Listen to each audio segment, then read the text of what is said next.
Hi, I'm Jeff from New York. Please like and subscribe. Episode 65, The Mothers and Daughters. Hearing Kyle's words, Jeff agreed. Lelane's mother rarely came to New York, so she should have the best of everything. The next day, at 5:00 p.m., a flight landed in New York. Andrea's mother, Teresa, walked through the airport. She was a middle-aged woman dressed in fashionable clothes, a sun hat and sunglasses, and her skin was covered with a thick layer of powder. Looking around, she was filled with anticipation. This time she had brought along her two favorite sisters, who walked behind her. This was the first time they had flown into a bustling city like New York, and they were even more excited than Teresa. We finally arrived, Teresa said. This airport is so large and modern. And look at that skyscraper over there. It's so different from our little town. She looked around the airport. You're right, it's beautiful. Her sister Glenda said. Teresa, if your daughter can find a local rich boy, then she won't ever have to leave here. That's true. Her sister Rosalie agreed.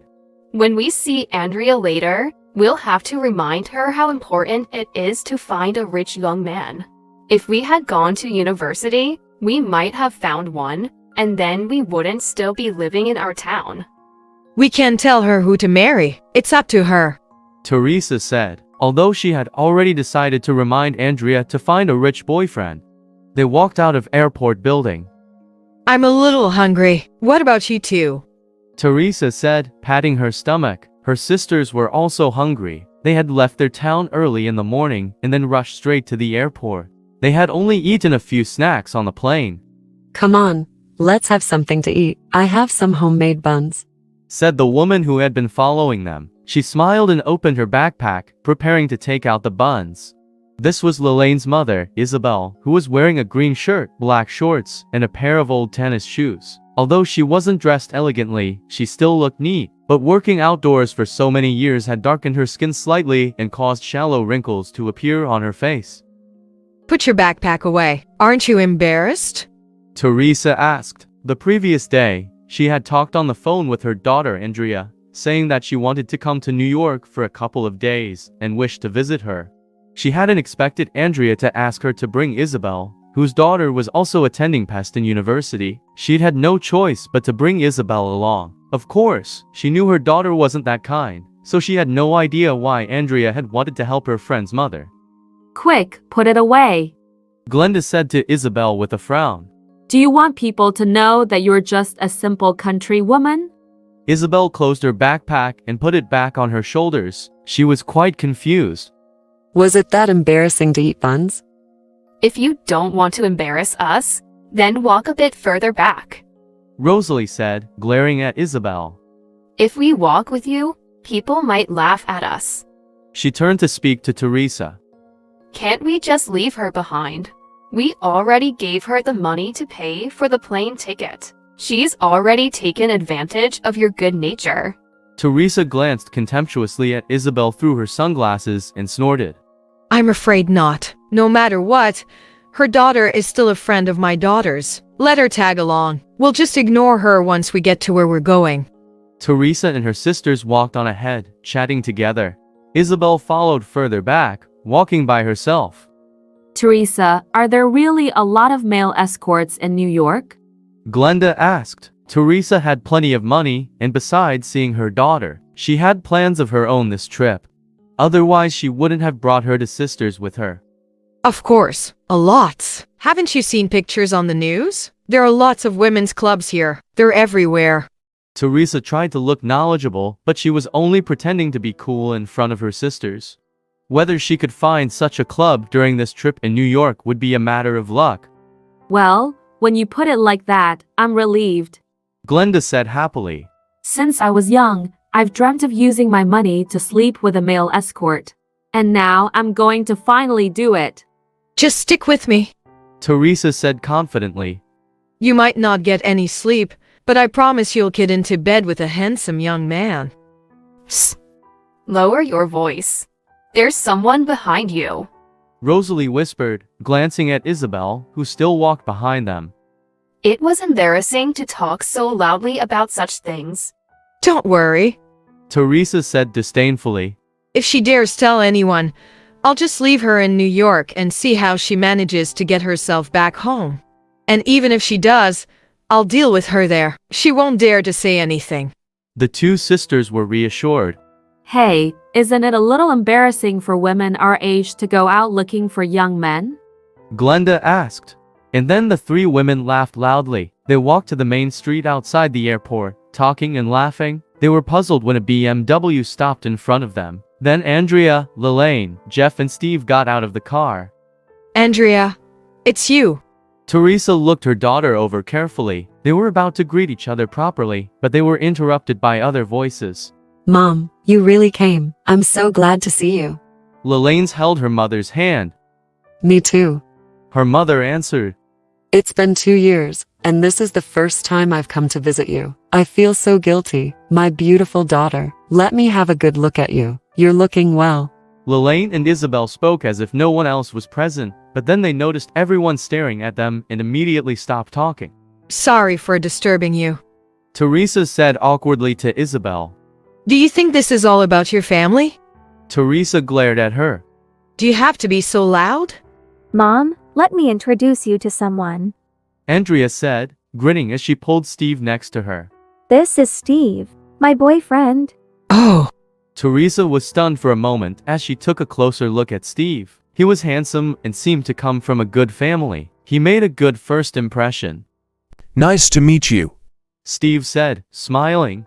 He looked over at the car. I bought this BMW a year ago. My dad said that when I get married, he'll buy me a Porsche. Oh, I see.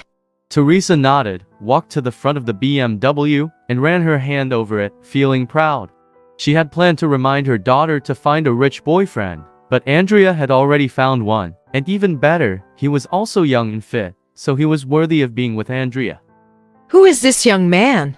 Teresa asked when she saw Jeff. Oh, him. He's Lelaine's boyfriend, Jeff. Andrea said before Jeff could answer. As usual, her expression was one of ridicule. Isabel couldn't help but look at Jeff. Lelaine's family is poor, but they're still from her hometown. Andrea explained. That's why I asked you to bring her mother with you. Jeff's situation is similar to Lelaine's and he doesn't have much money, so I asked Steve to bring them here. Is that so? Teresa relaxed when she heard her daughter say that Jeff's situation was the same as Lelaine's. Isabel's daughter was only worth a poor loser. There was no comparison to Andrea's family. Lelaine, let me give you some advice. Teresa said earnestly. You know your family's situation. You're going to university to learn and get a good job, not to find a partner. You're not like my Andrea, who could leave university and my family could still find work for her. But you need to keep your feet on the ground and not try reaching for the stars. It's the same for you, Isabel. Teresa continued. Lelaine is young, but you're old enough to know better. If you continue as you are, then your family is destined to be poor forever. Jeff couldn't bear to listen any longer. I can't let this go. He thought. Even though it's not my family, I still have to say something. I can't let her mock Lelaine and her mother like that. Just as he was about to speak, Lelaine stopped him and shook her head. Watch your temper, young man. Teresa said to him. I was only telling the truth, and I said it for their own good. So what are you unhappy about? Teresa was rich in her town, and no one dared to talk back to her. Seeing that a loser like Jeff intended to argue with her made her angry. She's right. Glenda added. Even if her words were a little harsh, she's older than you, so have some respect. She shook her head and muttered. College students. Lelaine, keep an eye on your boyfriend. Rosalie said, squinting at Jeff.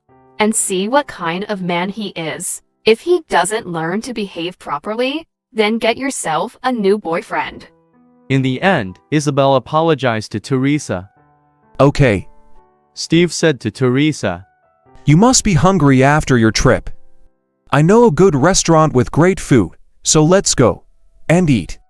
See? Steve is a polite young man looking after us. Teresa said. He's much better than some people around here. Let's go. I'm really hungry. She got angrier the more she looked at Jeff, so she ignored him and got into Steve's car. Jeff, you go with Lelaine and her mom. Steve said. I'll treat everyone to a meal so you don't need to pay. He gave them an evil smile and added, But my car is full, so I can't drive you there. Can you take a taxi? Do you have enough money? If you don't, I can give you some. No need. Jeff said plainly. I'm good. Okay. I've never been to the Buddies restaurant before. Steve said. And you guys are really lucky to enjoy a great meal there for free. He smiled proudly, got into his BMW and drove away. Thinking about Steve's attitude, Jeff didn't want to go, but since he had booked a room for them at the Secret Garden guest house, why shouldn't he accept a meal? But why does this restaurant sound so familiar? He wondered, as if she had heard him. Lelaine whispered, That's the restaurant I worked in. Thank you. Super thanks purchase. At Miss Loey 1, thank you so much for $20. At Kenji Avatar, thanks for the 40 Thai bots. Thank you so much for your support.